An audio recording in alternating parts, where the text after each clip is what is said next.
నేను రికార్డ్ చేసి కృపాభరితుడా నీ ప్రశస్తమైన నామమును బట్టి నేను స్తుతిస్తున్నానయ్యా. ఈ ఉదయకాలమందు వాక్యం వింటున్న నీ ప్రియ పిల్లలందరిని బట్టి వేలాది వేల స్తోత్రాలు. మీరు అద్భుతములు ఆశ్చర్యాలు చేసే దేవుడు, మహత్కార్యాలు చేసే దేవుడు తండ్రి. ప్రస్తుతం క్రైస్తవ్యం మధ్యలో ఎన్నో అరాచకాలు, అఘాయిత్యాలు, వ్యతిరేకమైనటువంటి మాటలు, బోధలు, తప్పుడు బోధలు, తప్పుడు సిద్ధాంతాలు, ఎక్కడ చూసిన డెబిట్లు, ఎక్కడ చూసిన సవాళ్ళు ఎన్నో ప్రభువ. ఏది సత్యమో ఏది అసత్యమని తెలియకుండా ప్రజలు మా తండ్రి ఇబ్బంది పడుతూ ఉన్నారు ప్రభా. ఏ సేవకుని అనుసరించాలి, ఏ సేవకుని బోధ సత్యమైనది అనేది అర్థం కాకుండా ఇబ్బంది పడుతున్న రోజులు. దయచేసి తండ్రి మీరు కనికరాన్ని చూపెట్టి ప్రభా ఈ బిడ్డలపైన మీరు గొప్ప అద్భుతం చేయమని ప్రార్థిస్తున్నాను. ప్రతి బిడ్డ కూడా సత్యవాక్కును గ్రహించటానికి ఓ గ్రహింపు శక్తిని ప్రసాదించమని ప్రార్థిస్తున్నాను. మీరే మహిమ పొందుకొనమని యేసు ప్రభు నామంలో ప్రార్థన చేసి వేడుకుంటున్నాను తండ్రి. Amen, amen. నవంబర్ మాసం 8వ తారీఖు 2025 శనివారం. 2వ దిన వృత్తాంతాల గ్రంథము 35వ అధ్యాయము. ప్రియులారా, మందిర సేవ జరిగించుటకై వారిని ధైర్యపరిచి ఇశ్రాయేలీయులకు అందరికీ బోధ చేయవారును యెహోవాకు ప్రతిష్ఠితులైన లేవీయులకు ఇలాగు ఆజ్ఞ ఇచ్చారు. ఇక మీదట మందసమును భుజముల మీద మోయక. ప్రియులారా, గమనించాలి, ప్రభుని మందస్సము అంటే మందస్సంలో నిబంధనల పలక, బంగారు మన్నా పాత్ర, చిగురించు అహరోను కర్ర, ఈ మూడు కూడా తండ్రికిని కుమారునికిని పరిశుద్ధాత్మ దేవునికి సాదృశ్యమై ఉంది. వారిని మన భుజముల మీద మోసేవారుగా కాదు. ఒకప్పుడు మన పితరులు మందసమును భుజముల మీద మోసారు. ఇప్పుడు మనము మోయేవారుగా కాదు, ప్రకటించువారుగా కావాలి. ప్రపంచానికి సర్వశక్తిమంతుడైన దేవుడు ఇతనే. ఈ దేవుడు తప్ప వేరొక దేవుడు లేడని ప్రపంచానికి ప్రకటించేవారుగా కావాలి. పరిశుద్ధ గ్రంథమైన బైబిల్లో బోధ చేయువారును అనే వాక్యము సెలవిస్తుంది. చూడండి, మనము యేసు ప్రభులు వారి పిల్లలంగా లోకంలో మనం సజీవమైన పత్రికలుగా ఉండాలని పాత నిబంధన గ్రంథము నిర్గమాకాండము 13వ అధ్యాయం 16వ వచనంలో, బాహుబలము చేత యెహోవా మనలను ఐగుప్తు నుండి బయటికి రప్పించెను గనుక ఆ సంగతి నీ చేతి మీద సూచనగాను నీ కన్నుల మధ్య లలాట పత్రికగాను ఉండవలెనని చెప్పాను అని వాక్యము సెలవిస్తుంది. కన్నుల మధ్యన లలాట పత్రికగా అంటే కనుబొమ్మల మధ్యన పత్రికగా సర్వశక్తిమంతుడైనటువంటి దేవుని కార్యాలు రాసుకొని ఉండాలి. చేతి మీద, నుదిటి మీద, కంఠంలో, ఇక్కడంతా కూడాను. ప్రియులారా, గమనించాలి, సర్వోన్నతుడైన దేవుని పిల్లలని మీ లలాటముల మధ్యన వ్రాయబడిన ఆ పత్రికను చూసి తెలుసుకోవాలి. ఆ రీతిగా మనము జీవించాలి. మోసేవారుగా కాదు, మనమే ఒక పత్రికగా ప్రభు కొరకు మారాలి. వాక్యం ఆ రీతిగా సెలవిస్తుంది. పరిశుద్ధ గ్రంథమైన బైబిల్లో ఇంకా ఎన్నో విషయాలు చెప్పబడి ఉన్నాయి. దేవుని పిల్లలుగా ఆలోచించవలసిన విషయం. చూడండి, వాక్యం ఈ రీతిగా సెలవిస్తుంది. కాబట్టి సహోదరులారా, నిలకడగా ఉండి మా నోటి మాట వలన నైనను మా పత్రిక వలన నైనను మీకు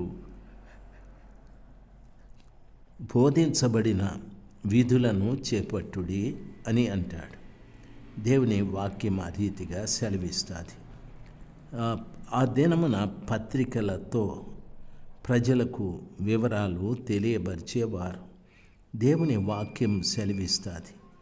ప్రియులారా, ప్రతి పత్రిక యందును అదే గురుతు నేను వ్రాయట. అలాగే పౌలను నేను నా చేవ్రాతతో వందనమని వ్రాయిచున్నాను. ప్రతి పత్రిక కూడా అంతే.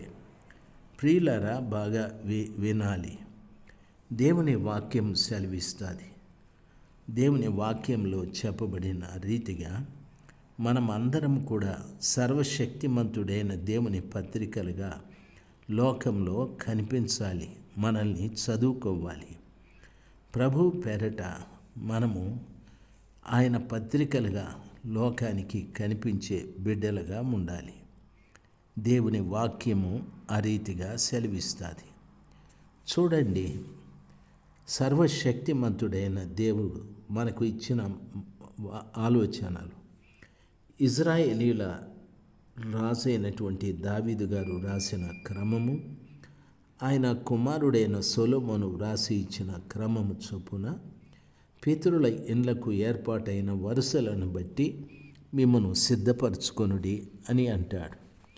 ఇజ్రాయేలు ప్రజలు జీవించవలసిన క్రమం, ప్రతి ఇంటివారు దేవుని కొరకు చేయవలసిన ఏర్పాట్లన్నీ కూడా ఖచ్చితముగా చేయాలి అనేటటువంటి మాట. దావీదు గారు ఒక క్రమాన్ని రాశారు. ఆయన కుమారుడైన సొలొమోను గారు కూడా క్రమాన్ని రాశాడు. ఇజ్రాయేలీయుల దేవుడైన యెహోవా బిడ్డలముగా నీ ఇంటివారు దేవుని కొరకు ఏం చేస్తున్నారు అనేది ఆలోచించాలి. దేవుడు నాకు ఉద్యోగం ఇచ్చాడు, వ్యాపారం ఇచ్చాడు, ఆరోగ్యం ఇచ్చాడు, నా పాపాలు క్షమించాడు, ఎన్నో మనం చెప్తూ ఉంటాం. ఇవన్నీ కూడా ప్రభు చేసింది వాస్తవమే. కానీ ప్రభు కొరకు నీవేం చేస్తున్నావు ఆలోచన చేయి.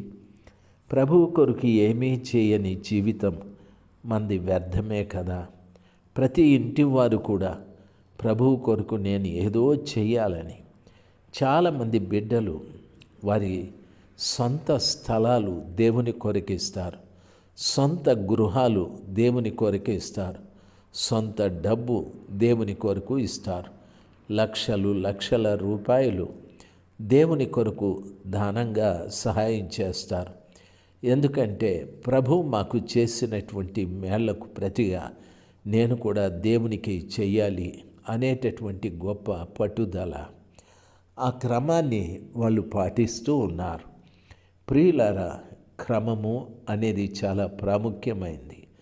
యేసు ప్రభుల వారు తీర్పు దినమున మనల్ని చూసి అక్రమము చేయువారులారా మీరెవరో నేను ఎరుగను, నా వద్ద నుండి వెళ్ళిపోండి అనేటటువంటి స్థితి మన జీవితాల్లో కలగకూడదు. బాగా ఆలోచించాలి. మనము క్రమాన్ని పాటించాలి. నా దేవుడు నాకు చేసిన దానికి ప్రతిగా నా దేవునికి కూడా నేను చెయ్యాలి అనే ఆ క్రమము ప్రతి ఇంటి వారు కూడా పాటించాలి. ఏ సంఘానికి వెళుతున్నావో, ఏ సంఘంలో నీవు వాక్యాన్ని వింటున్నావో, ఏ దైవ సేవకుని ద్వారా ఉపదేశం పొందుతున్నావో ఆ సంఘంలో నీ కుటుంబము ఒక క్రమాన్ని పాటించాలి. దేవుడు నీకెన్నో చేశాడు, అయితే దేవుని కొరకు నువ్వు ఏం చేశావు అనే ఒక ప్రశ్న వేసుకోవాలి. అదే క్రమం. దేవుని కొరకు నేను ఫలానా చేస్తున్నాను, నేను నా బలము చేత, నా ధనము చేత, నా తెలివితేటలు, లేకపోతే నాకున్నటువంటి ప్రతి దానిని బట్టి మహా ఉన్నతుడైన దేవుని కొరకు నేను గొప్ప కార్యాలు చేస్తాను అనేటటువంటిది ప్రియులారా చెయ్యాలి.